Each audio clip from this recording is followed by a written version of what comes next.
I want to say something that the internet is not going to like. Hustle culture is not empowerment, it is exploitation, dressed up as aesthetic codes and matching workout sets. The grind, the no days off, is simply unsustainable.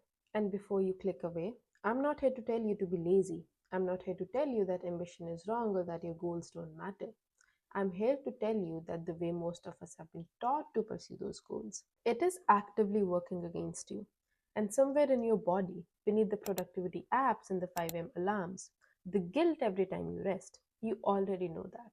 Today, we are going to talk about why and what the alternative actually looks like. I am Tanish, and this might be the permission slip you didn't know you needed. Let's be honest about what hustle culture actually is at its core. It took the very real, very human desire to build a meaningful life and monetized it. It sold us the idea that our worth is directly proportional to our output, that rest is for the weak, that if you're not exhausted, you're not trying hard enough. And it worked, especially on women, because women were already carrying this story. The story that we have to earn our place, that we have to do more, be more, shrink less, apologize for taking up space. Hustle culture didn't create that wound.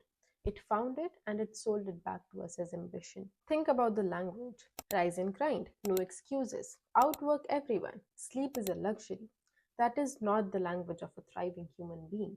That is the language of a machine, and you are not a machine. Here is what hustle culture never tells you: the research on productivity.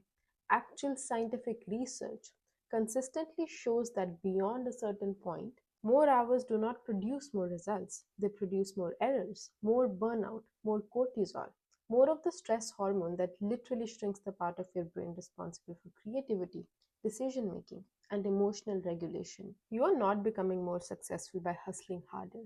Past a certain point, you're becoming less capable of the very thing success requires. There's a concept that keeps appearing across cultures and centuries that hustle culture has almost completely erased from modern consciousness. The ancient Greeks called it sophrosyney, a word that translates roughly as temperance, balance, the wisdom of knowing when enough is enough.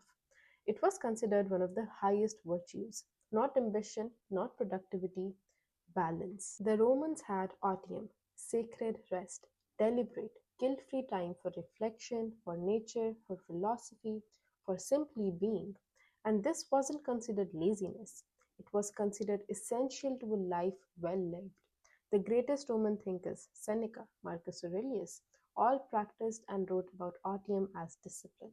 And then there is Japanese concept of ma, the power of negative space, the pause between notes that makes music meaningful, the silence between words that give them weight. Ma teaches us that what we don't do is just as important as what we do, that the empty space is not wasted space. It is where meaning lives. Every single ancient wisdom tradition understood something that our modern productivity culture has forgotten completely. You cannot pour from an empty vessel, and an empty vessel is exactly what hustle culture is designed to create. Now, I want to bring this into something even more specific because I think this conversation lands differently for women. Both ancient wisdom and modern psychology recognize something important here. There are two fundamental modes of being, and they exist in all of us regardless of gender. Masculine energy, doing, achieving, pushing forward, structure, logic, output. Feminine energy, being, receiving, intuition, flowing, restoring. Nothing is better. Both are necessary. A life fully lived requires both. But here's what hustle culture did: it took masculine energy, declared it as the only valid mode of existing, and told everyone, especially women, that feminine energy was weakness. Receiving feels passive, resting feels unproductive, flowing feels unambitious, softness feels naive. And so we abandoned half of ourselves. We learned to override our natural rhythms, the need for rest, for reflection, for gentleness, and we called it strength. But chronic masculine energy without feminine restoration does not create success. It creates depletion, burnout, disconnection from yourself, your intuition, your creativity, the very things that make you magnetic. Reclaiming your feminine energy is not about being less ambitious, it's about being ambitious in a way that is actually sustainable, that does not cost you your health, your joy, your sense of self. It's choosing to be the river, not the dam. Here are four things you can begin right now. 1.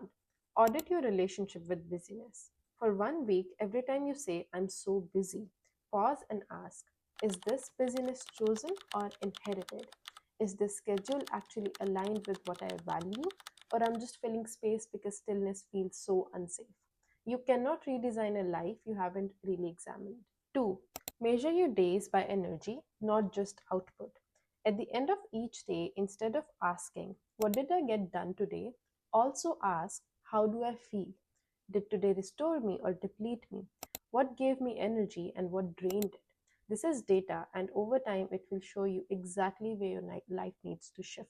3. Protect 1 hour of genuine daily rest. Not scrolling, not passive TV, genuine rest. A walk, silence, journaling, sitting in sunlight, reading something just for pleasure. 1 hour, non negotiable. And when the guilt comes, because it will, remind yourself this is not laziness, this is the maintenance of the most important tool you have, you. 4. Practice receiving. This is the most feminine and most radical of all. Let someone help you without immediately reciprocating. Accept a compliment fully. Just say thank you, nothing else. Let a good moment be good without immediately moving on to the next thing. Receiving is a skill, and for women who have been conditioned only to give, only to produce, only to do, it is often the most revolutionary act of all. The most radical thing a woman can do in a world that profits from her exhaustion is to choose her peace anyway, to do less but intentionally, to rest without guilt, to trust her that her value is not only an output. This is not giving up, this is waking up. Hustle culture lied to you, and now you know.